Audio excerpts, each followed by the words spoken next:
नमस्कार दोस्तों, स्वागत है आपका लेट्स क्रैक एमपी एग्ज़ाम के इस प्लेटफॉर्म पर जहां पर हम पढ़ रहे हैं विश्व भूगोल, जहां पर हम बात कर रहे हैं वर्ल्ड ज्योग्राफी की। और विश्व भूगोल में ये हमारा अगला लेक्चर है और इस लेक्चर में हमें पृथ्वी के बारे में बात करना है, हमें अर्थ के बारे में बात करना है। ये हमारा पहला यूनिट हम पढ़ रहे हैं, हमारा पहला अध्याय हम पढ़ रहे हैं जिसका नाम है ब्रह्मांड, जिसका नाम है यूनिवर्स। अब तक के लगभग 9 लेक्चर जो हमने कवर किए हैं उसमें हमने ब्रह्मांड के अलग अलग पहलुओं को समझा है, यूनिवर्स के अलग अलग डायमेंशन को कवर किया है। और आज हमें अर्थ के बारे में डिस्कस करना है, आज हमें पृथ्वी के बारे में डिस्कस करना है। इससे पहले के लेक्चर में हमने प्लैनेट्स के बारे में डिस्कस कर लिया था, जो 8 ग्रह थे, तो 8 में से 7 ग्रहों के बारे में हमने बहुत विस्तार से अध्ययन कर लिया था, बहुत डिटेल में हमने उन 7 प्लैनेट्स की बात कर ली थी। आज हमें पृथ्वी की बात करनी है, हमारी प्यारी पृथ्वी की बात करनी है। 22 अप्रैल को हाल ही में हमने अर्थ दिवस मनाया है, तो उसकी भी आपको बहुत बहुत शुभकामनाएं। उसी के साथ हमारा आज का लेक्चर हम शुरू करेंगे और आज हम बात करेंगे पृथ्वी की, आज हम बात करेंगे अर्थ की। उससे पहले दोस्त मैं आपको बता दूं कि अनअकैडमी का जो प्लस प्लेटफॉर्म है उसमें एमपीपीएससी मेंस के लिए 2019 और 2020 के लिए मेरे कोर्सेज चल रहे हैं। 2019 के लिए इन्वायरमेंट पढ़ा रहा हूं और एथिक्स पढ़ा रहा हूं। 2020 के लिए इन्वायरमेंट, एथिक्स, पॉलिटी, इकोनॉमी और ज्योग्राफी के कोर्सेज लेकर के मैं आया हूं।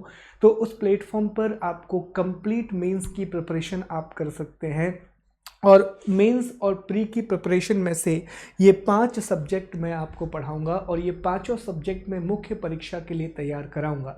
बाकी बचे हुए जो विषय हैं वो दूसरे टीचर्स के द्वारा कवर कराए जाएंगे। दोस्तों, इसमें आपको पूरे टू द पॉइंट नोट्स मिलेंगे। ऐसा नहीं है कि बहुत ज़्यादा आपको मटेरियल दिया जाएगा, सिलेक्टेड मटेरियल मैं आपको दूंगा। क्वेश्चन भी वहाँ पर रहेंगे कि कौन कौन से पॉसिबल क्वेश्चन इस टॉपिक से बन सकते हैं, प्रीवियस ईयर के क्वेश्चन क्या हैं, डायमेंशन रहेगा, फ्लो चार्ट रहेंगे, डायग्राम रहेंगे, सारी चीज़ें आपको नोट्स में देखने के लिए मिलेंगी जिन्हें आप एग्जाम में यूज़ कर सकते हैं और सारा रिसर्च कंटेंट आपको मिलेगा। तो आपकी बहुत सारी मेहनत हम यहाँ पर बचा सकते हैं। तो दोस्त, अगर आप ये कोर्स ज्वाइन करना चाहते हैं तो आप मेरा कोड याद रखें, SG लाइव। सबसे पहले आपको अनअकैडमी ऐप डाउनलोड करना है, उस पर MPPSC और व्यापम का गोल सेलेक्ट करना है। 1 साल का हमारा सब्सक्रिप्शन 7,000 रुपये का है। अभी एक स्पेशल ऑफर चल रहा है और 2 साल का कोर्स हमारा 8400 रुपये का है। लेकिन अगर आप मेरा कोड SG लाइव यहाँ पर डालते हैं, ये जो रेफरल कोड वाला ऑप्शन आता है, यहाँ पर आप मेरा कोड SG लाइव अप्लाई करते हैं तो यही 1 साल का कोर्स आपको 6300 रुपये में मिल जाता है और 2 साल का कोर्स आपको 7560 रुपये में मिल जाता है। मतलब आपको कोड अप्लाई करने पर 10% का इमीडिएट डिस्काउंट मिलता है। तो दोस्त, अगर अनअकैडमी का कोई भी सब्सक्रिप्शन आप लें, वहाँ पर आप मेरा कोड यूज़ कर सकते हैं SG लाइव और फिर वहाँ से आप सब्सक्रिप्शन ले सकते हैं और 10% का आपको इमीडिएट डिस्काउंट मिलेगा। जैसे ही आप ये सब्सक्रिप्शन ले लें, मुझे टेलीग्राम पर एक रिसिप्ट मैसेज कर दें ताकि मैं आपको एक अलग से ग्रुप में ऐड करूँगा जहाँ पर आपको नोट्स और एडिशनल फैसिलिटीज़ में प्रोवाइड करवाता हूँ। ओके, और कोई भी अगर आपको डाउट आता है तो आप मेरे इस नंबर पर कॉन्टैक्ट कर सकते हैं। चलिए टॉपिक शुरू करते हैं आज का। और आज का हमारा टॉपिक, पहले ब्रह्मांड हम पढ़ रहे हैं, हम चैप्टर 1 की बात कर रहे हैं। अध्याय 1 में हम यूनिवर्स के बारे में डिस्कस कर रहे हैं, ब्रह्मांड के बारे में हम पढ़ रहे हैं। अब तक क्या क्या टॉपिक डिस्कस कर चुके हैं? तो हमने परिभाषा डिस्कस कर ली है, दूरी मापने की इकाइयाँ हमने डिस्कस कर ली हैं, हमने ब्रह्मांड की उत्पत्ति से संबंधित जो सिद्धांत होते हैं, ओरिजिन ऑफ यूनिवर्स को डिस्कस किया। इसमें हमने संकल्पनाओं और सिद्धांतों की बात की। फिर हमने हिग्स बोसान को समझा। हिग्स बोसान के बाद हमने सर्न प्रयोगशाला को समझा, जिसमें हिग्स बोसान की खोज करने के लिए एक प्रयोग हुआ था। उसके बाद हमने आकाशगंगा की बात की, हमने गैलेक्सी को समझा। गैलेक्सी के बाद हमने नेबुला की बात की कि नेबुला क्या होता है। इसके बाद हमने तारों के बारे में डिस्कस किया, स्टार के बारे में बहुत डिटेल हमने डिस्कस किया।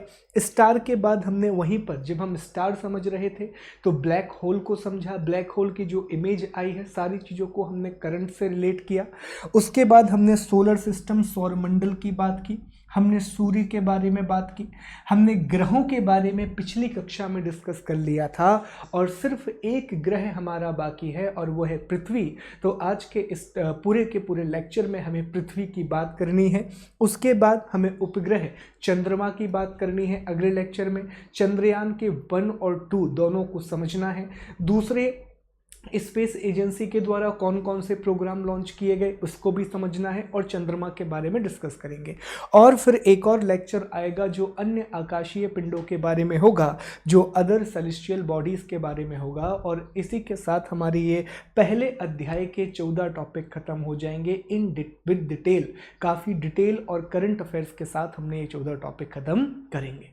चलिए शुरू करते हैं और बात करते हैं पृथ्वी की। तो हमेशा की तरह पहले मैं आपको सारी चीज़ें एक बार व्हाइट बोर्ड पर समझाने वाला हूं, फिर आप इन्हीं चीज़ों को समझ लीजिएगा। तो दोस्त, पृथ्वी के बारे में पहला पॉइंट आपको ये याद रखना है कि पृथ्वी हमारे सौर मंडल का एक ग्रह है, पृथ्वी हमारे सौर मंडल का एक प्लैनेट है। पहला पॉइंट आ गया। अगर आप सूर्य से दूरी के हिसाब से डिस्कस करें, अगर डिस्टेंस ऑफ सन से आप डिस्कस करें, तो सूर्य से दूरी के हिसाब से पृथ्वी तीसरा ग्रह है। कौन सा ग्रह है? तीसरा ग्रह है। सबसे पहले मरकरी आता है, फिर वीनस आता है और फिर अर्थ आता है। सबसे पहले बुध आता है, फिर शुक्र आता है और फिर पृथ्वी आता है। और अगर आप आकार के हिसाब से बात करेंगे, अगर आप साइज के हिसाब से बात करेंगे, तो साइज के हिसाब से हमारे सौर मंडल का 5वां बड़ा ग्रह पृथ्वी है, 5th लार्जेस्ट प्लैनेट है। उससे पहले बृहस्पति, शनि, अरुण, वरुण, ये सारे ग्रह हैं, और उसके बाद पृथ्वी आता है। तो आकार के हिसाब से पृथ्वी हमारे सौरमंडल का 5वां बड़ा ग्रह है, और सूर्य की दूरी के हिसाब से हमारा जो पृथ्वी है वो तीसरा ग्रह है, वो 3rd नंबर का प्लैनेट है। ये 2 बातें हमें पता हुई। दूसरी बात दोस्त, हमें पृथ्वी के बारे में ये याद रखनी है, जो पृथ्वी को सबसे ज़्यादा विशेष बनाता है और हमारे लिए सबसे ज़्यादा महत्वपूर्ण बनाता है, वो ये है कि ये हमारे सौरमंडल का इकलौता ऐसा ग्रह है, एकमात्र ऐसा ग्रह है जिस पर जीवन संभव है। जिस पर क्या संभव है? जिस पर जीवन संभव है। एकमात्र ऐसा प्लैनेट है जिसमें लाइफ है, एकमात्र ऐसा प्लैनेट है जिस पर जीवन संभव है, एकमात्र ऐसा ग्रह है हमारे सौरमंडल पर जिसमें जीवन पाया जाता है, जिसमें लाइफ पाई जाती है। और ये लाइफ क्यों पाई जाती है? तो इसका दोस्त कारण ये है कि जो हमारी पृथ्वी है वो हमारे ब्रह्मांड में एक ऐसे स्थान पर स्थित है जिसे गोल्डी लोक जोन कहा जाता है। क्या कहा जाता है? जिसे गोल्डी लोक जोन कहा जाता है, जिसे गोल्डी लॉक जोन या गोल्डी लॉक क्षेत्र कहा जाता है। तो हमारी जो पृथ्वी है वो ब्रह्मांड के गोल्डी लॉक जोन में स्थित है, या हमारे सौरमंडल के गोल्डी लॉक जोन में स्थित है। तो सवाल ये आता है कि आखिरकार इस गोल्डी लॉक जोन का मतलब क्या होता है, इस गोल्डी लॉक जोन का अर्थ क्या है? तो दोस्त, गोल्डी लॉक जोन का मतलब होता है हमारे सौरमंडल में एक ऐसा, या पूरे के पूरे ब्रह्मांड में एक ऐसा स्थान जहां जीवन संभव होता है, जहां पर क्या होता है? जीवन संभव होता है। फॉर एन एग्जाम्पल, अगर हम पृथ्वी की बात करें तो ये हमारा सन है, ये सूर्य है, ये यहाँ पर बुध है, यहाँ पर वीनस है, और ये हमारी पृथ्वी है। तो हमारी पृथ्वी सूर्य से इतनी दूरी पर है कि यहाँ पर एक जीवन योग्य तापमान बना रहता है, एक लिवेबल टेम्परेचर हमको देखने के लिए मिलता है।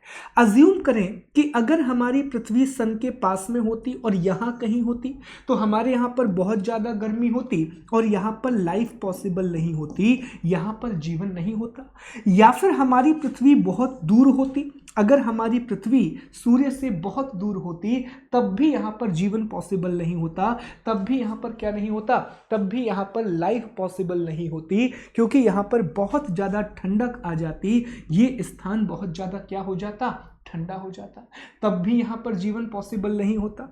तो हमारी पृथ्वी इस जगह पर स्थित है जिसे एक संतुलन कहा जाता है, जिसे बैलेंस कहा जाता है। मतलब आप सोचिए कि कितनी खूबसूरती से पृथ्वी एक जगह पर स्थित है, 23.5 डिग्री झुकी हुई है, सूर्य का रेवोल्यूशन कर रही है, रोटेशन कर रही है, दिन और रात हो रहे हैं अलग अलग अवधि के, 23.5 डिग्री पे झुकी है और रिवोल्यूशन कर रही है, सीजन के चेंजेस हमको देखने के लिए मिल रहे हैं, एटमॉस्फेयर का कंपोजिशन कमाल का है, सीमित मात्रा में ग्रीन हाउस गैसें रखी गई ताकि पृथ्वी का तापमान नियत बना रहे, ऑक्सीजन को रखा गया, नाइट्रोजन को रखा गया, अलग अलग लाइफ फॉर्म लाए गए। It's the most beautiful combination. मतलब सोचिए कि अगर सच में अगर साइंस ये माने कि कोई भगवान जैसी चीज है, तो आप देखें कि इतनी ब्यूटीफुल तरीके से अर्थ को बनाया गया है और अर्थ को कितनी शानदार जगह पर लोकेट किया गया है। This is called the beauty of the creation, this is called the beauty of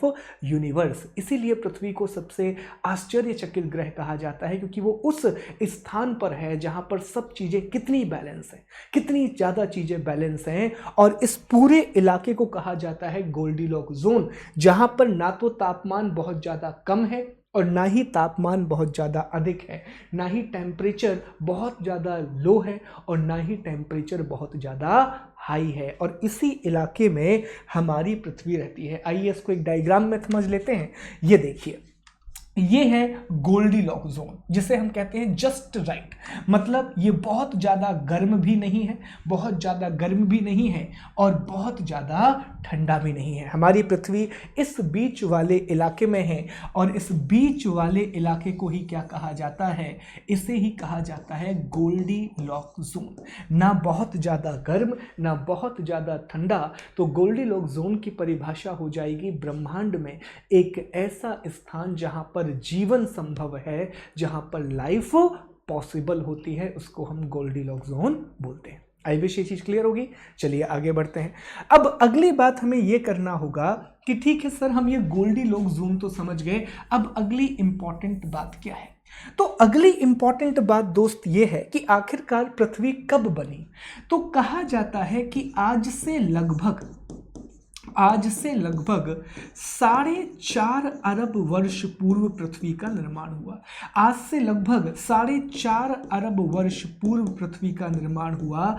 आज से लगभग 4.5 बिलियन ईयर अगो अर्थ का निर्माण हुआ। ऐसा हमको किससे पता पड़ता है? तो ऐसा हमको रेडियो डेटिंग से पता पड़ता है। जो रेडियो कार्बन डेटिंग होती है, उससे हमको जानकारी मिलती है कि जो हमारा ग्रह पृथ्वी है, जो अर्थ है, वो आज से लगभग 4.5 अरब वर्ष पहले बना था। आज से लगभग 4.5 बिलियन ईयर अगो हमारी अर्थ का फॉर्मेशन हुआ था। अब पृथ्वी के फॉर्मेशन के लिए अलग अलग संकल्पनाएं दी जाती हैं। वो जब हम जियोमॉर्फोलॉजी पढ़ेंगे, जब हम भूगर्भ विज्ञान पढ़ेंगे, तो वहाँ पर हम डिस्कस करेंगे कि कितनी डिफरेंट कंसेप्ट पृथ्वी के बारे में दिए जाते हैं। अलग अलग संकल्पनाएं पृथ्वी के बारे में दी जाती हैं। पुच्छल तारा संकल्पना दी जाती है। लाप्लास ने कुछ अलग बातें कही हैं, तो कुछ शिमिड ने अलग बातें कही हैं। ठीक है, तो डिफरेंट चीज़ें कही जाती हैं। चैम्बरलिन की थ्योरी वहाँ पर है, तो वो हम भूगर्भ विज्ञान में डिस्कस करेंगे, वो हम जियोमॉर्फोलॉजी में डिस्कस करेंगे। फिलहाल आपको इतना याद रखना है कि रेडियो डेटिंग के हिसाब से, रेडियो कार्बन डेटिंग के हिसाब से जो पृथ्वी है, उसका निर्माण लगभग 4.5 बिलियन वर्ष पहले हुआ था। इसके बाद पृथ्वी पर लगातार धूमकेतु और क्षुद्र ग्रह आते रहे, लगातार कोमेट और मिटियोर आते रहे, जिसकी वजह से पृथ्वी पर बहुत बड़े बड़े गड्ढे हो गए। बाद में पृथ्वी पर एक वातावरण बना। उस वातावरण से पृथ्वी पर बहुत ज़्यादा बारिश हुई और पृथ्वी पर बड़े बड़े महासागर बन गए। और पृथ्वी पर महासागर इतने हो गए कि पृथ्वी का 71% भाग पर जल पाया जाता है और पृथ्वी के सिर्फ 29% भाग पर ही स्थल पाया जाता है।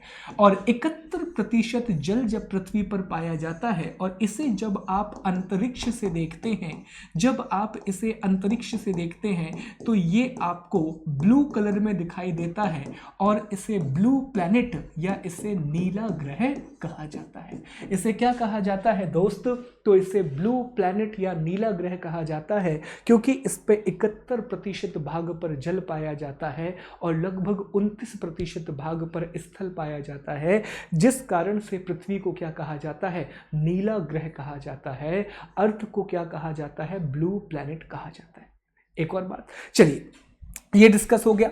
अब हम तीसरे फैक्ट की बात करते हैं, तीसरे इंपॉर्टेंट फैक्ट की बात करते हैं कि आखिरकार पृथ्वी का आकार कैसा है। तो आप कहेंगे सर पृथ्वी का आकार गोल है, क्योंकि बचपन से हमने यही पढ़ा है। बिल्कुल सही बात है, मैंने भी यही पढ़ा है।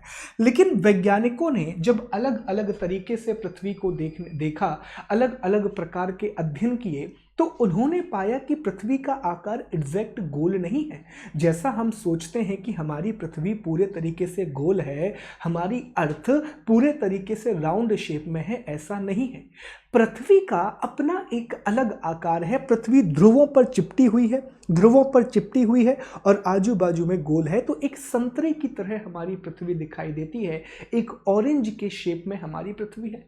तो जो पृथ्वी का आकार है वो अपने आप में एक अलग आकार है। उसे आप गोल या फिर चौकोर या फिर वर्गाकार ऐसा कहकर के डिफाइन नहीं कर सकते। तो वैज्ञानिकों ने पृथ्वी का आकार डिफाइन करने के लिए, अर्थ के शेप को डिफाइन करने के लिए एक नाम दिया, और वैज्ञानिकों ने पृथ्वी के आकार को क्या कहा है, शेप ऑफ अर्थ को क्या कहा है, पृथ्वी के आकार को क्या कहा है, जियोइड कहा है। तो पृथ्वी का आकार अपने आप में एक अलग आकार है, जिसे जियोइड शेप कहा जाता है। क्या कहा जाता है, जिसे जियोइड शेप कहा जाता है। कई बार इसे भूआभ आकार भी कह दिया जाता है। तो पृथ्वी का आकार कैसा है, तो आप आंसर करेंगे गोल नहीं है, पृथ्वी का आकार जियोइड है। आइए इसको इमेज में देख लेते हैं। ये देखिए आपको पृथ्वी का सही आकार देखने के लिए मिलेगा। ये वो पृथ्वी है जो हम सोचते हैं कि हमारी पृथ्वी गोल है, हमारी पृथ्वी राउंड है, लेकिन हमारी पृथ्वी वास्तव में जो ध्रुव है। अब आप कहेंगे सर ध्रुव यहाँ पर क्यों नहीं है, तो दोस्त हमारी पृथ्वी 23.5 डिग्री झुकी हुई है, हमारी अर्थ जो है वो 23.5 डिग्री का उसमें टिल्ट है। तो आप देखें ध्रुवों पर हमारी पृथ्वी चपटी हुई है और इस प्रकार का एक शेप बनता है। और इस आकार को आप कहेंगे संतरे जैसा आकार या सेब के जैसा आकार, तो बोलने में अच्छा नहीं लगेगा। तो पृथ्वी अपने आप में एक अलग आकार है, अपने आप में एक विशिष्ट आकृति है, अपने आप में एक स्पेसिफिक शेप है। और इस विशिष्ट आकृति को, इस स्पेसिफिक शेप को ही क्या कहा जाता है, जियोइड शेप कहा जाता है, जियोइड आकार कहा जाता है। तो ये आकार आपको याद रखना है कि जो हमारी पृथ्वी है वो कुछ इस आकार में है और इस आकार को जियोइड आकार कहा जाता है, इसे जियोइड शेप कहा जाता है। ठीक है, एक और फैक्ट हो गया। चलिए आगे बढ़ते हैं, अगले फैक्ट की बात करते हैं। तो चौथा फैक्ट हम ले लेते हैं पृथ्वी के बारे में, कि जो हमारी पृथ्वी है उसका जो औसत घनत्व है, पृथ्वी का जो औसत घनत्व है, पृथ्वी की जो एवरेज डेंसिटी है, पृथ्वी का जो औसत घनत्व है वो लगभग 5.5 ग्राम पर सेंटीमीटर क्यूब है। 5.5 ग्राम पर सेंटीमीटर क्यूब है, जो हमारे सौरमंडल के सभी ग्रहों में सबसे ज़्यादा है। जो हमारे सोलर सिस्टम के जितने भी प्लैनेट हैं उन प्लैनेट में सबसे ज़्यादा घनत्व है, सबसे ज़्यादा डेंसिटी किसकी है, तो आप आंसर करेंगे पृथ्वी की है। तो पृथ्वी का औसत घनत्व कितना है, तो पृथ्वी का जो औसत घनत्व है, अर्थ की जो एवरेज डेंसिटी है वो 5.5 ग्राम पर सेंटीमीटर क्यूब है। और यही कारण है कि पृथ्वी को कैसा ग्रह बनाता है कि ये हमारे सौरमंडल का सबसे ज़्यादा घनत्व वाला ग्रह है। ये हमारे सौरमंडल का डेंसिएस्ट प्लैनेट है, ये हमारे सौरमंडल का सबसे ज़्यादा डेंस प्लैनेट है। तो एक और फैक्ट आपका तैयार हो गया कि सौरमंडल का सबसे ज़्यादा घनत्व वाला ग्रह कौन सा है। जो हमारा सोलर सिस्टम है उसका सबसे ज़्यादा डेंसिटी वाला प्लैनेट कौन सा है, तो आप आंसर करेंगे कि सबसे ज़्यादा घनत्व वाला ग्रह कौन सा है, तो सबसे ज़्यादा घनत्व वाला ग्रह है पृथ्वी, जिसका औसत घनत्व 5.5 ग्राम पर सेंटीमीटर क्यूब है। क्लियर। अब पांचवें फैक्ट की बात करते हैं। तो हमने देखा है इससे पहले के लेक्चर में कि किसी भी ऑब्जेक्ट की, किसी भी पिंड की दो प्रकार की गतियां होती हैं, दो प्रकार का मोशन होता है। एक परिक्रमण गति होती है और दूसरा घूर्णन गति होती है। एक रेवोल्यूशन मोशन होता है और एक रेवोल्यूशन होता है और एक रोटेशन होता है। तो उसी तरह पृथ्वी की भी दो गतियां हैं। पहली पृथ्वी की गति कौन कौन सी है? तो पृथ्वी की भी दो गतियां हैं। एक गति है जिसे हम पृथ्वी की परिक्रमण गति कहते हैं, जिसे हम पृथ्वी का रेवोल्यूशन पीरियड कहते हैं। क्या कहते हैं? हम पृथ्वी की रेवोल्यूशन पीरियड कहते हैं, हम पृथ्वी की परिक्रमण गति कहते हैं। तो परिक्रमण गति क्या होता है? सूर्य के चारों ओर किसी पिंड की गति को सन के चारों ओर जब कोई भी ऑब्जेक्ट घूमता है तो उसे हम परिक्रमण कहते हैं, उसे हम रेवोल्यूशन कहते हैं। कैसे? आइए देखते हैं इसमें। ये देखिए, इस प्रकार से हमारी पृथ्वी सूर्य के चारों ओर घूम रही है। इस इमेज को ध्यान से देखें तो बीच में हमारा सूर्य है और हमारी पृथ्वी चारों ओर सूर्य के घूम रही है। इस गति को क्या कहा जाता है? तो इस गति को परिक्रमण गति कहा जाता है। इस गति को या इस मोशन को रेवोल्यूशन कहा जाता है। क्या कहा जाता है? रेवोल्यूशन कहा जाता है। तो किसी भी पिंड की सूर्य के चारों ओर की जाने वाली गति उसकी परिक्रमण गति कहलाती है, उसकी रेवोल्यूशन पीरियड या रेवोल्यूशन स्पीड कहलाती है। तो हमारी पृथ्वी सूर्य का चक्कर कितने समय में लगाती है? तो आंसर करेंगे कि हमारी पृथ्वी सूर्य का चक्कर 365 दिन और 6 घंटे में पूरा करती है। 365 दिन और 6 घंटे में जो हमारी पृथ्वी है वो सूर्य का एक पूरा चक्कर लगा लेती है।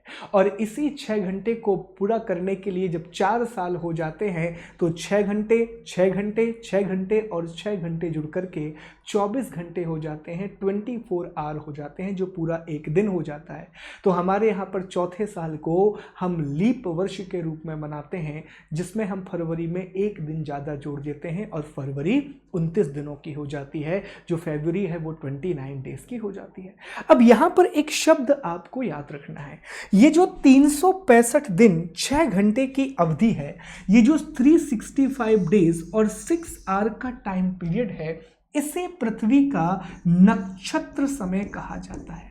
इसे पृथ्वी का नक्षत्र समय कहा जाता है। इसे पृथ्वी का सिड्रल टाइम कहा जाता है। क्या कहा जाता है? तो इसे पृथ्वी का नक्षत्र समय कहा जाता है। इसे हमारी पृथ्वी का सिड्रल टाइम पीरियड कहा जाता है, नक्षत्र समय कहा जाता है। अब यहीं पर एक छोटा सा पॉइंट आपको याद रखना है कि जो हमारी पृथ्वी है वो उसके अक्ष पर 23.5 डिग्री झुकी हुई है। कितना झुकी हुई है? 23.5 डिग्री झुकी हुई है। जो हमारी पृथ्वी है वो अपने अक्ष पर कितना झुका हुआ है? तो ये देखिए, हमारी पृथ्वी 23.5 डिग्री झुकी हुई है। मतलब सबसे बढ़िया आपको इसमें देखने के लिए मिलेगा। ये देखिए, अब लॉजिकली हमारे ध्रुव यहां होने चाहिए थे, यहां होने चाहिए थे, लेकिन हमारे ध्रुव यहां नहीं है। हमारे ध्रुव इस प्रकार से हैं, इस प्रकार से। ये ऐसा इसलिए है कि हमारी पृथ्वी जो गोल तो है लेकिन जियोइड शेप में है, लेकिन वो हल्का सा टिल्ट है और 23.5 डिग्री हमारी पृथ्वी अपने अक्ष पर झुकी हुई है। जो पृथ्वी का एक्सिस टिल्ट है, जो पृथ्वी का एक्सियल टिल्ट है, वो 23.5 डिग्री है, 23.5 डिग्री का है। तो पृथ्वी के 23.5 डिग्री अपने अक्ष पर झुके होने के कारण, अर्थ के 23.5 एक्सियल टिल्ट के कारण, अर्थ के 23.5 एक्सियल टिल्ट के कारण, पहला पॉइंट। और दूसरा, पृथ्वी की परिक्रमण गति के कारण, अर्थ के रेवोल्यूशन की वजह से। इन दो चीजों की वजह से क्या होता है? तो इन दो चीजों की वजह से पृथ्वी पर ऋतु परिवर्तन होता है। हमारी अर्थ पर क्या होता है? सीजनल चेंजेस होते हैं, ऋतु परिवर्तन हमको देखने के लिए मिलता है। तो अगर आपसे कोई पूछे कि पृथ्वी पर सीजनल चेंजेस क्यों होते हैं, पृथ्वी पर ऋतु परिवर्तन क्यों होता है, तो आप आंसर करेंगे कि सर, हमारी पृथ्वी के सूर्य के चारों ओर परिक्रमण करने के कारण और हमारी पृथ्वी का अपने अक्ष पर 23.5 डिग्री झुके होने के कारण पृथ्वी पर ऋतु परिवर्तन देखने के लिए मिलता है, अर्थ पर सीजनल चेंजेस देखने के लिए मिलते हैं। Why there are seasonal changes occurs in the earth? Then you will answer that is due to the revolution of the earth around the sun, and its axial tilt as a 23.5 degree. तो ये आप उसका answer कर देंगे। Clear यहां तक बात? अब सर पहली गति तो क्लियर हो गई, सर पहली स्पीड तो हमें क्लियर हो गई कि पृथ्वी का परिक्रमण क्या होता है। हमने ये भी देख लिया कि भैया 256 दिन और 6 घंटे में ये पूरा हो जाता है, जिसे पृथ्वी का नक्षत्र समय कहा जाता है, जिसे पृथ्वी का सिड्रल टाइम कहा जाता है। और 23.5 डिग्री हमारी पृथ्वी अपने अक्ष पर झुकी हुई है, और इन दोनों की वजह से क्या होता है, ऋतु परिवर्तन होते हैं, इन दोनों की वजह से सीजनल चेंजेस होते हैं। ये चीज तो क्लियर हो गई।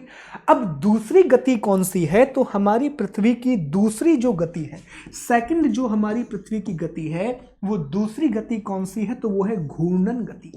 वो कौन सी गति है? वो घूर्णन गति है, वो रोटेशन है। रोटेशन है हमारी अर्थ का। क्या है? रोटेशन है। तो घूर्णन क्या होता है समझिए साहब इस डायग्राम के थ्रू।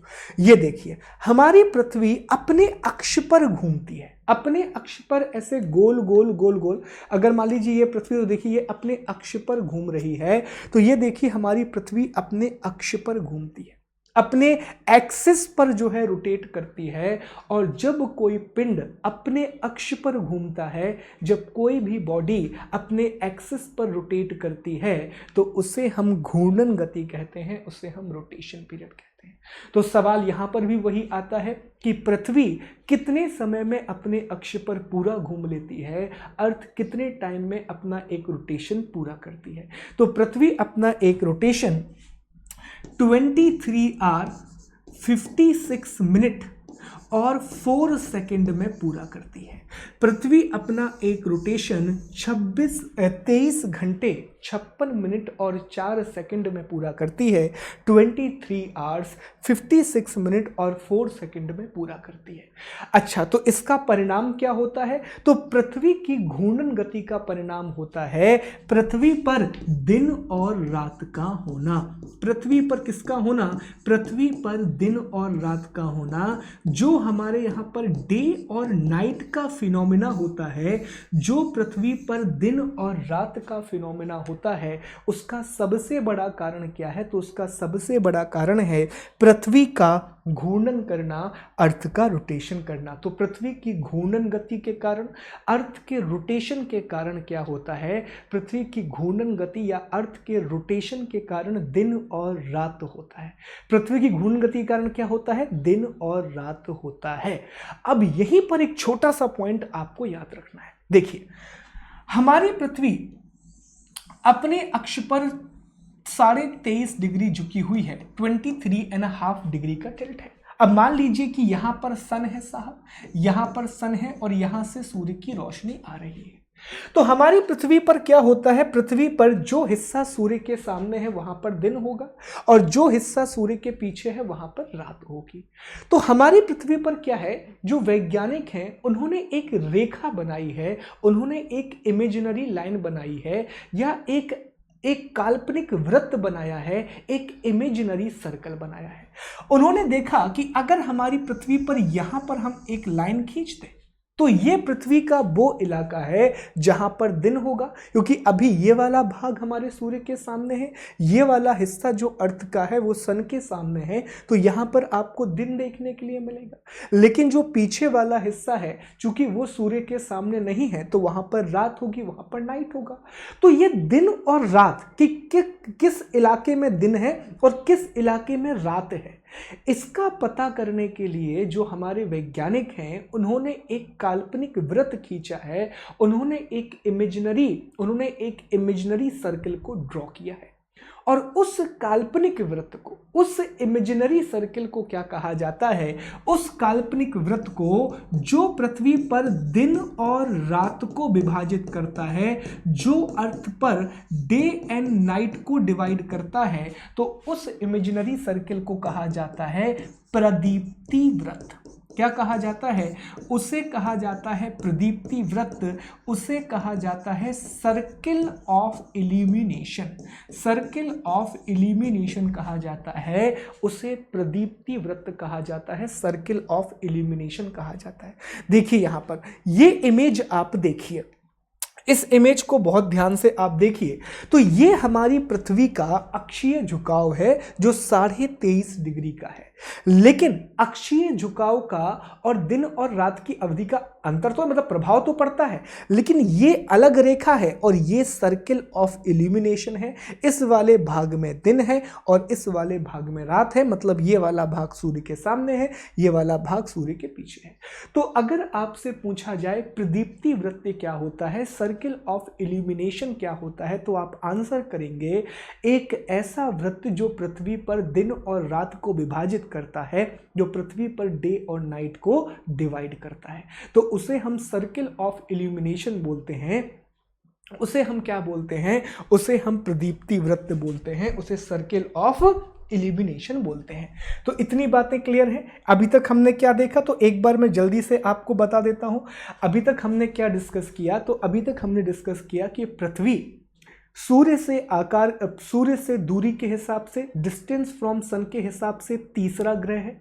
और अगर सौरमंडल में साइज के हिसाब से आप देखें, आकार के हिसाब से देखें, तो हमारे सौरमंडल का 5वां बड़ा ग्रह है। दूसरी बात हमने डिस्कस की कि पृथ्वी हमारे सौरमंडल का इकलौता ऐसा ग्रह है जहां पर जीवन संभव है, जहां पर लाइफ हार्बर होती है। और इसका सबसे बड़ा कारण क्या है? क्योंकि हमारी पृथ्वी सौरमंडल में गोल्डीलॉक जोन में स्थित है और गोल्डीलॉक जोन एक ऐसा जोन होता है जहां पर जीवन योग्य परिस्थितियां होती हैं, जहां पर तापमान ना तो बहुत ज़्यादा होता है और ना ही बहुत कम होता है। फिर हमने ये देखा कि पृथ्वी का निर्माण आज से लगभग 4.5 अरब साल पहले हुआ था। 4.5 बिलियन ईयर अगो पृथ्वी का निर्माण हुआ था। जब पृथ्वी का निर्माण हुआ तो उसे एक विशिष्ट आकार मिला, वो अपने ध्रुवों पर चपटी रह गई और आजू बाजू के इलाके में वो बाहर उठ गई। और पृथ्वी के इस आकार को जियोइड आकार कहा गया, भूआब कहा गया। क्लियर? बाद में उल्का पिंड और क्षुद्र ग्रहों के कारण, मिटियोर और एस्ट्रॉयड के कारण पृथ्वी पर बड़े बड़े गड्ढे हुए, पृथ्वी पर एटमॉस्फेयर बना, बहुत बड़ी बारिश हुई और इस बारिश के चलते पृथ्वी के 71% भाग पर समुद्र बन गया। 71% पार्ट पर हमें क्या देखने के लिए मिल गया? ओशियन देखने के लिए मिल गया। और रेस्ट 29% पार्ट पर हमें क्या देखने को मिला? तो 29% भाग पर हमें स्थल मिला। और इसी कारण जब अंतरिक्ष से आप पृथ्वी को देखते हैं तो ये आपको नीले ग्रह के समान दिखाई देता है, ये आपको ब्लू प्लैनेट की भांति दिखाई देता है। उसके बाद हमने ये देखा कि पृथ्वी का जो घनत्व है वो 5.5 ग्राम पर प्रति सेंटीमीटर घन है, मतलब 5.5 ग्राम पर सेंटीमीटर क्यूब है, जो इसे हमारे सौरमंडल का सबसे ज़्यादा घनत्व वाला ग्रह बनाता है, जो इसे densest planet of our solar system बनाता है। ठीक है, अंग्रेजी देख लीजिएगा क्या है, पर मोस्ट डेंस या सबसे ज़्यादा डेंसी प्लैनेट इसको बनाता है, क्योंकि 5.5 इसका क्या है? घनत्व है, इसकी डेंसिटी है। इसके बाद हमने डिस्कस किया कि जो हमारी पृथ्वी है तो उसमें भी 2 प्रकार की गतियां होती हैं, एक परिक्रमण गति होती है और दूसरी घूर्णन गति होती है। एक रेवोल्यूशन होता है और एक रोटेशन होता है। तो रेवोल्यूशन मतलब सूर्य के चारों ओर गति करना, और पृथ्वी का जो परिक्रमण काल है, जो रेवोल्यूशन टाइम है, वो 365 दिन 6 घंटे का है, जिसे पृथ्वी का सिड्रल डे या नक्षत्र दिवस भी कहा जाता है, या नक्षत्र समय भी या सिड्रल डे कहा जाता है। उसी के बाद जो हमारी पृथ्वी है वो 23.5 डिग्री अपने अक्ष पर झुकी हुई है, 23.5 डिग्री अपने एक्सिस पर वो टिल्ट है, जिसके कारण परिक्रमण और अक्षीय झुकाव के कारण पृथ्वी पर ऋतु परिवर्तन होते हैं, पृथ्वी पर सीजनल चेंजेस होते हैं। इसके बाद हमने देखा कि पृथ्वी पर घूर्णन गति होती है, पृथ्वी पर रोटेशन भी होता है, और पृथ्वी की घूर्णन गति के कारण, अर्थ पे रोटेशन के कारण क्या होता है? पृथ्वी पर घूर्णन गति के कारण दिन और रात होते हैं, डे और लाइट होता है। और पृथ्वी की घूर्णन अवधि कितनी है? तो 23 घंटे 56 मिनट 4 सेकंड की अवधि है। और दिन और रात का फिनोमेना जिस वृत्त के द्वारा विभाजित किया जाता है, जिस सर्कल के द्वारा डे और लाइट का जो एरिया है वो डिवाइड किया जाता है, उसे प्रदीप्ति वृत्त कहा जाता है, उसे सर्किल ऑफ इल्यूमिनेशन कहा जाता है। तो इतनी बातें अब तक हमने डिस्कस कर ली। आइए कुछ और फैक्ट हम पृथ्वी के बारे में जानते हैं और फिर हम आगे बढ़ते हैं। तो 6वां फैक्ट जो अर्थ के बारे में हमें याद रखना है कि हमारी पृथ्वी की त्रिज्या हमारी पृथ्वी की जो त्रिज्या है, हमारी पृथ्वी की जो रेडियस है वो कितनी है, तो 6371 किलोमीटर। ये हमारी पृथ्वी की क्या है, त्रिज्या है। कई बार पेपर में आ जाता है तो याद रखिएगा। अगला, हमारी पृथ्वी की परिधि कितनी है, हमारी पृथ्वी का सरकमफरेंस कितना है, सरकमफरेंस कितना है, तो याद रखिए 40075 किलोमीटर। ये हमारी पृथ्वी की परिधि है, ये हमारे अर्थ का क्या है, तो ये हमारी पृथ्वी का सरकमफरेंस है, ये हमारी पृथ्वी की क्या है, परिधि है। अब 8वां पॉइंट बहुत ज्यादा इंपॉर्टेंट है कि पृथ्वी की सूर्य से औसत दूरी क्या है, what is the average distance पृथ्वी की सूर्य से औसत दूरी, average distance of earth to the sun. अब यहां पर एक शब्द हमने लगा दिया है औसत। अब यहां पर जैसे ही हमने ये वर्ड लगाया एवरेज डिस्टेंस, जैसे ही हमने ये वर्ड लगाया औसत दूरी, इसका मतलब ये हुआ कि पृथ्वी और सूर्य के बीच में दूरी बदलती रहती है। क्योंकि आप औसत कब लेते हैं, आप एवरेज कब लेते हैं, जब कोई चीज लगातार चेंज होती है। जैसे हम कहते हैं एवरेज स्पीड क्या है, इसका मतलब ये हुआ कि कभी स्पीड बढ़ रही है और कभी स्पीड कम हो रही है। तो जैसे ही दोस्त यहां पर हमने ये शब्द लिखा कि पृथ्वी की सूर्य से औसत दूरी, तो जैसे ही हमने एवरेज डिस्टेंस वर्ड यूज किया, औसत दूरी हमने शब्द प्रयोग किया, इसका मतलब क्या हुआ, एवरेज डिस्टेंस का मतलब यह हुआ कि जैसे मान लीजिए ये सूर्य है, ये पृथ्वी है, तो कभी कभी ये डिस्टेंस कम हो रहा है और कभी ये डिस्टेंस ज्यादा हो रहा है। यही कारण है कि पृथ्वी की हम औसत दूरी की बात कर रहे हैं। तो जो औसत दूरी की अगर हम बात करें तो एवरेज डिस्टेंस है लगभग 149.6 मिलियन किलोमीटर। तो 149.6 मिलियन किलोमीटर के आसपास हमारा ये डिफरेंस निकल करके आता है।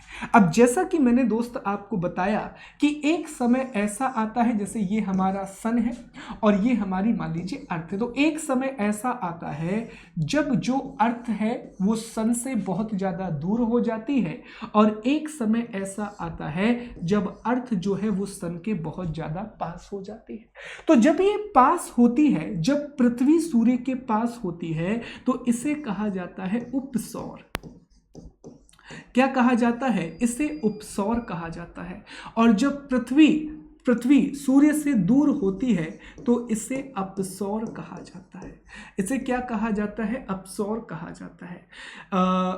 पेरीहिलियन और एपीहिलियन कहा जाता है। इंग्लिश में एक बार कंफर्म कर देता हूं, ठीक है। तो जब हमारी पृथ्वी सूर्य के बहुत नजदीक होती है तो उसे उपसौर कहा जाता है, और जब हमारी पृथ्वी सूर्य से अधिकतम दूरी पर होती है, मैक्सिमम डिस्टेंस पर होती है, तो उसे अपसौर कहा जाता है। और ये जो उपसौर के समय सूर्य की दूरी क्या हो जाती है, तो सूर्य और पृथ्वी के बीच की दूरी लगभग 147 मिलियन किलोमीटर हो जाती है।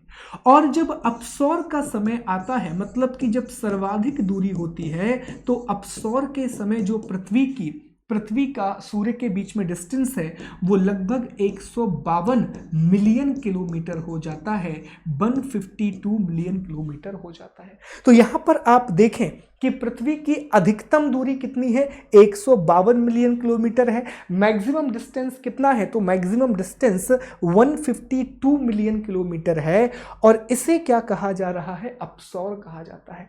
और मिनिमम डिस्टेंस कितना है, तो अर्थ और सन के बीच में जो मिनिमम डिस्टेंस है वो 147 मिलियन किलोमीटर का है। जो न्यूनतम दूरी पृथ्वी और सूर्य के बीच में है वो 147 मिलियन किलोमीटर है, और इसे उपसौर कहा जाता है।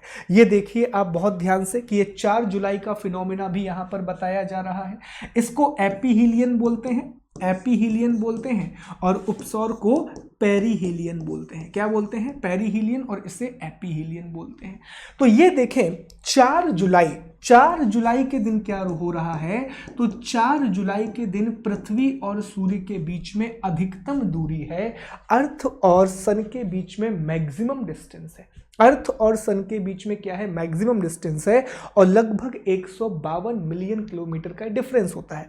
और यह सामान्यतः कब होता है, तो 4 जुलाई के दिन होता है। क्लियर।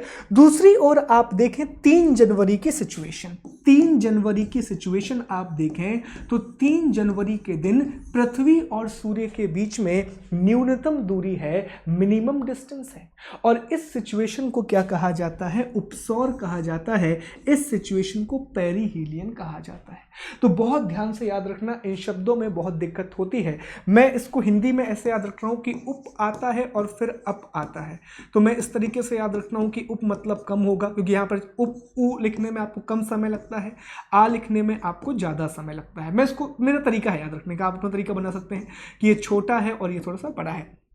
उसी तरीके से ये पेरी वाला आता है, और यहाँ पर एपी, तो ये तो वर्ड ही क्लियर है, ठीक है, ये तो सभी को पता होगा, पेरीहीलियन, एपीहीलियन। पर हिंदी में मैं कुछ इस तरीके से इसको याद रखना हूँ। उपस्वर मुझे उ लिखने में कम समय लगता है तो ये कम दूरी है, आ बनाने में मुझे ज़्यादा समय लगता है तो ये ज़्यादा दूरी है। मैं इस प्रकार से इसको याद रखता हूँ। क्लियर। तो आपको बस इतना याद रखना है कि 3 जनवरी के दिन, 3 जनवरी के दिन पृथ्वी और सूर्य के बीच में, सूर्य और पृथ्वी के बीच में दूरी न्यूनतम होती है। जो दूरी है वो न्यूनतम होती है, मिनिमम डिस्टेंस होता है, और ये मिनिमम डिस्टेंस 3 जनवरी के दिन होता है।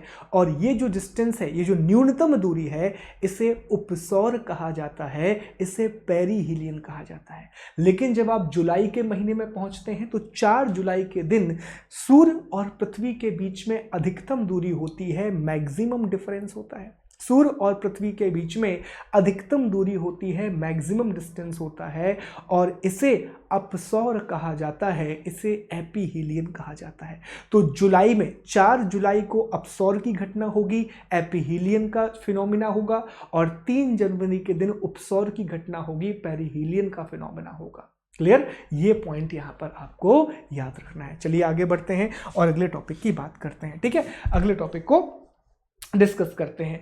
इसके अलावा 1-2 पॉइंटें और रह गई हैं, जैसे कि पहली बात, एक और आखिरी पॉइंट, कि अगर पृथ्वी की, ये 10वां पॉइंट हो जाएगा, अगर पृथ्वी की आंतरिक संरचना को आप डिस्कस करें, अगर पृथ्वी की आंतरिक संरचना की आप बात करें, अगर पृथ्वी अर्थ के इंटरनल स्ट्रक्चर की आप बात करें, तो हमारी पृथ्वी में 3 परतें पाई जाती हैं। सबसे पहली परत जो आपको पृथ्वी पर देखने के लिए मिलती है, जो सबसे ऊपरी परत है, उसे क्रस्ट कहा जाता है। उसे क्या कहा जाता है, उसे भूपर्पटी कहा जाता है। उसके बाद एक बहुत बड़ी परत आपको देखने के लिए मिलती है, जिसे मेंटल कहा जाता है या जिसे प्रवार कहा जाता है। उसके बाद आपको तीसरी परत देखने के लिए मिलती है, जिसे आप कोर कहते हैं या इसे क्रोड कहा जाता है। लेकिन ये जो कोर है, ये जो पृथ्वी का कोर है, वो 2 भागों में बटा हुआ है। एक है आंतरिक कोर, इंटरनल कोर, जिसे आंतरिक कोर या इंटरनल कोर कहा जाता है, और दूसरा है आपका बाह्य कोर, जिसे आउटर कोर कहा जाता है। क्या कहा जाता है, जिसे आउटर कोर कहा जाता है। अब ये इंपॉर्टेंट क्यों है तो समझना दोस्त, ये इंपॉर्टेंट इसलिए है कि जो पृथ्वी का कोर है, तो आपको याद होगा हमने पार्थिव ग्रह और गैसीय ग्रहों की बात की थी, हमने टेरेस्ट्रियल प्लैनेट और गैसियन प्लैनेट की बात की थी, और हमने क्या देखा था कि जो पार्थिव ग्रह होते हैं, जो टेरेस्ट्रियल प्लैनेट होते हैं, तो उनका जो कोर होता है, वो भारी धातुओं से मिलकर के बनता है। उनका जो कोर होता है वो सॉलिड मैटर से मिलकर के बनता है। तो हमारी पृथ्वी के कोर में भी भारी धातुएं पाई जाती हैं, निकल और फेरस पाया जाता है। क्लियर। लेकिन जो आंतरिक कोर है, तो यहां पर चीजें ठोस अवस्था में पाई जाती हैं, यहां पर चीजें सॉलिड डायरेक्शन होती हैं। लेकिन जो बाह्य कोर है, वहां पर चीजें आपको लिक्विड फॉर्म में देखने के लिए मिलती हैं। तो आप देखें, बाह्य कोर में आपको बड़ी मात्रा में द्रव्य के रूप में क्या देखने के लिए मिल रहा है, लोहा देखने के लिए मिल रहा है, आयरन देखने के लिए मिल रहा है। और हमारी पृथ्वी लगातार घूर्णन और परिक्रमण कर रही है। तो जब हमारी पृथ्वी लगातार घूर्णन और परिक्रमण कर रही है, तो उसी घूर्णन और परिक्रमण के कारण ये जो पृथ्वी के बाह्य कोर में, बहुत ध्यान से याद रखना, पृथ्वी के जो आउटर कोर में द्रवित लोहा है, जो आपका लिक्विड आयरन है या लिक्विड फेरस है, वो भी घूमता है। और जब वो द्रवित लोहा घूमता है, तो यहीं से उत्पन्न होती है पृथ्वी का चुंबकीय क्षेत्र, यहीं से उत्पन्न होता है अर्थ की मैग्नेटिक फील्ड। यहां से अर्थ का क्या उत्पन्न होता है, तो यहां से अर्थ की मैग्नेटिक फील्ड उत्पन्न जनरेट होती है, यहां से पृथ्वी का चुंबकीय क्षेत्र होता है। और आप सभी लोगों ने देखा होगा जब हमने आप लोग घटना देखो इस प्रकार का कुछ चुंबकीय क्षेत्र हम दिखाते हैं, तो अगर सवाल आएगा और सवाल आ भी चुका है कि पृथ्वी का चुंबकीय क्षेत्र क्यों है, why there is magnetic field on the earth, तो आप आंसर करेंगे कोर के घूमने की वजह से नहीं, बाह्य कोर के घूमने के कारण। जो आउटर कोर है जब वो घूमता है उसके घूमने के कारण हमें पृथ्वी पर क्या देखने के लिए मिलता है, हमें पृथ्वी पर चुंबकीय क्षेत्र देखने के लिए मिलता है, मैग्नेटिक फील्ड देखने के लिए मिलती है। क्यों? क्योंकि जो आंतरिक कोर है वो दृढ़ अवस्था में है, वो सॉलिड है, तो वो उसके कारण मैग्नेटिक फील्ड नहीं होता। जो चुंबकीय क्षेत्र है वो आउटर कोर के कारण होता है, वो बाह्य कोर के कारण हमको देखने के लिए मिलता है। तो ये पॉइंट आपको याद रखना है। ये देख लीजिए पृथ्वी की संरचना है, तो अगर आप देखें तो ये सॉलिड है जो कि इनर कोर है, क्लियर, लेकिन ये जो आउटर कोर है ये लिक्विड है और इसमें आपको आयरन वगैरह देखने के लिए मिलता है। तो जब ये घूमता है तो इसके घूमने से मैग्नेटिक फील्ड बनती है, क्लियर। एक और दो पॉइंट और हैं कि चंद्रमा जो है, मून जो है, वो पृथ्वी का एकमात्र प्राकृतिक उपग्रह है, एकमात्र नेचुरल सैटेलाइट है। अगली बात, पृथ्वी दिवस कब मनाया जाता है, तो करंट अफेयर से इसलिए मैं जोड़ दे रहा हूं, जो अर्थ डे है, जो पृथ्वी दिवस है, वो 22 अप्रैल को मनाया जाता है, 22 अप्रैल को मनाया जाता है। तो इतनी बातें दोस्त आपको एक ग्रह के रूप में पृथ्वी के बारे में याद रखनी है, एक प्लेनेट के रूप में इतनी बातें आपको पृथ्वी के बारे में याद रखनी है। तो ये प्लीज याद रखिएगा, ये बहुत बहुत इंपॉर्टेंट टॉपिक है, क्लियर। चलिए, तो इसी के साथ लगभग हमने 20 के आसपास फैक्ट डिस्कस कर लिए, 22 से 23 फैक्ट डिस्कस कर लिए। आइए अब इनको पीपीटी के फॉर्म में देख लेते हैं और सारी चीजें आपको रिवाइज हो जाएंगी। चलिए शुरू करते हैं। सबसे पहले हमारी चंद्रमा है, ठीक है। अब यहां पर लिखा गया है कि यह सौरमंडल का एकमात्र ऐसा ग्रह है जिस पर जीवन संभव है क्योंकि यह गोल्डीलॉक जोन में स्थित है। It is the only planet in the solar system on which life is possible because it is located in the Goldilock zone, ठीक है। दूसरी बात, सूर्य से दूरी के अनुसार तीसरा और आकार में पांचवा बड़ा ग्रह है। According to distance from the sun is the third and fifth largest planet in the size. यहां पर ये फोटो भी बना हुआ है, तो इस डायग्राम से आप यहां पर चीजों को देख सकते हैं। रिवीजन, तो गोल्डीलॉक जोन में हम हैं, दूरी के हिसाब से तीसरा और आकार के हिसाब से पांचवा बड़ा ग्रह है। उसके बाद पृथ्वी का घनत्व सभी अन्य ग्रहों में सबसे ज्यादा है। Earth density is the highest among all other planet. पृथ्वी के आकार को जियोइड आकार कहा जाता है। The shape of the earth is called as the geoid. Okay, रेडियोधर्मी डेटिंग के अनुसार पृथ्वी की आयु लगभग 4.5 अरब वर्ष है। According to radioactive dating the age of the earth is 4.5 billion. यहां पर शेप भी बनाया है, जो जियोइड आकार है उसकी फोटो भी यहां पर लगा दी गई है। पृथ्वी का परिक्रमण काल 365 दिन 6 घंटे है। इस पृथ्वी को नक्षत्र वर्ष कहा जाता है। The earth rotation period is 365 days 6 hour. This period is known as the earth constellation year या सिड्रल डे भी, सिड्रल टाइम भी कहा जाता है, ठीक है। क्या कहा जाता है? सिड्रल। ये एक पॉइंट यहां पर रह गया था कि पृथ्वी अपनी कक्षा में 1675 किलोमीटर प्रति घंटे की गति से चक्कर लगाती है। ये पॉइंट याद रखिएगा, ये पॉइंट रह गया था। The earth revolves in it orbit at a speed of 1675 kilometre per hour. ये याद रखिएगा, क्लियर। और यहां पर घूर्णन का चित्र है। उसके बाद पृथ्वी का घूर्णन काल 23 घंटे 56 मिनट 4 सेकंड का है। इसे दैनिक या घूर्णन गति कहा जाता है। The rotation period of the earth is 23 hour 56 minute 4 second. This is called the daily और rotational speed of the earth. पृथ्वी की घूर्णन गति का परिणाम दिन और रात होता है। The rotation movement of earth result in the day and night.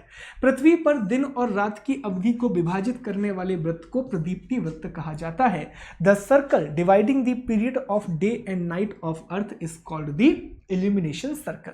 Clear. यहां पर दोनों डायग्राम बताए गए हैं, आप देख सकते हैं। पृथ्वी का घूर्णन गति वाला डायग्राम है और ये सिड्रल डे वाला है, सॉरी इल्यूमिनेशन वाला है।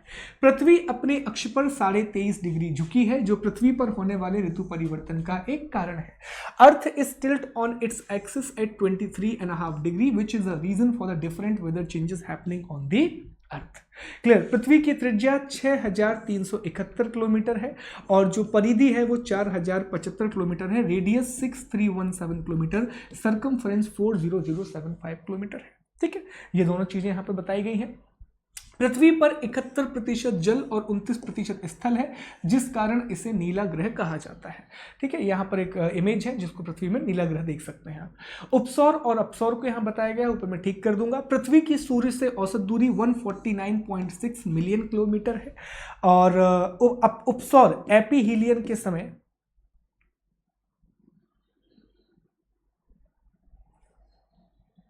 यहां पर गलती हो गई है, मैं इसको ठीक कर दूंगा। ठीक है, उपसौर के समय 152 मिलियन किलोमीटर हो जाता है और अपसौर के समय 147 मिलियन, ये ठीक कर दूंगा मैं, ये गलत हो गया, इसको मैं ठीक करके डाल दूंगा। ठीक है, और इसके अलावा बाह्य कोर तरल अवस्था में है और एक ठोस लोहे और निकल के आंतरिक कोर के साथ क्रिया करके पृथ्वी में चुंबकत्व या चुंबकीय क्षेत्र को पैदा करता है। पृथ्वी दिवस 22 अप्रैल को मनाया जाता है और ये सारी चीजें आपको यहाँ पर याद रखना है। पृथ्वी का एकमात्र प्राकृतिक उपग्रह चंद्रमा है। और ये सारे फैक्ट हैं जो मैंने एक साथ अरेंज कर दिए हैं, तो जब आप पढ़ेंगे तो आपको रिवीजन में बहुत ज़्यादा आसानी हो जाएगी। इसी के साथ दोस्त हमारा आज का ये लेसन खत्म होता है, जिसमें हमने अर्थ के बारे में सारी बातें डिस्कस कर ली, जिसमें हमने पृथ्वी के बारे में सारी बातें डिस्कस कर ली। दोस्त, अगर आप MPPSC की मुख्य परीक्षा की तैयारी करना चाहते हैं तो आप अनअकैडमी प्लेटफॉर्म को ज्वाइन करें और वहाँ पर आप मेरा कोड इस्तेमाल करें SG Live MPPSC goal set करके, तो आपको 10% का डिस्काउंट मिलेगा। और कोई भी जानकारी आपको चाहिए तो आप इस नंबर पर मुझे कांटेक्ट कर सकते हैं। Thank you so much guys, take care, thank you.